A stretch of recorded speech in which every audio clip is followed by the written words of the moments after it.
তোমালোকে কি ভাবিছা এডিআৰই এক্সাম দিব যোৱা বুলি কিনে মানুহক ঠগাব আহিছা আমিও গম পাওঁ তোমালোকে যে ফুৰিবলৈকেহে গৈছা তাতে বা কাৰ কিমানৰ নাম্বাৰ দিছে লিখা লিখি কৰি কিনে কাৰ কিমানৰ প্ৰেম জাগিছে আমি গম পোৱা নাই তোমালোকে উৰি পিন্ধি সাজি কাচি ফুৰিবহে গৈছা এডিআৰই এক্সাম দিব যোৱা নাই নহয়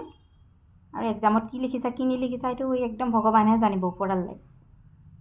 বুজি পাইছা চাকৰিটো হ'লে আকৌ গল্লা খুৱাবা মোক লালমোহনো খুৱাবা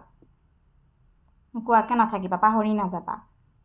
আৰু তোমালোকে এক্সাম দিছা আমি ইয়াতে ইণ্টাৰনেট কাটি কিনে পঢ়ি আছোঁ ইণ্টাৰনেটে দিয়া নাই আমাক দুখ নালাগে নেকি আমাৰ কাৰণে এক্সাম দিব গৈছে বোলে ফুৰিব গৈছে ক'তবা ঘূৰি ফুৰি আছে আৰু সাজি কাচি যে গৈছে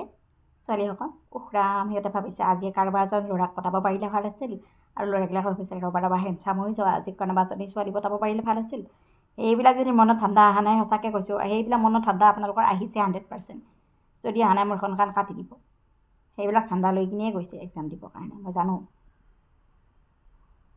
আচ্ছা মই যোৱা নাই মই এনেকৈ বহি আছোঁ আপোনালোকৰ কাৰণে মোৰ একদম ইণ্টাৰনেট বন্ধ কৰি দিছে নহয় কি কৰিম আৰু কিন্তু বন্ধ কৰা নাই মোৰ দিনটো চাই আছোঁ মই ইণ্টাৰনেট বন্ধ কৰিব আহিছে কিন্তু ভিডিঅ'টো আপলোড নহয় কাৰণে মই ভাবিছোঁ যে অলপ দেৰিকৈ ভিডিঅ'টো আপলোড কৰোঁ পৰীক্ষা দি কেনেকুৱা লাগিছে জনাব আৰু যেতিয়া পৰীক্ষা পাছ কৰিব তেতিয়া মোৰ কাৰণে এটা ডাঙৰ লালমোহন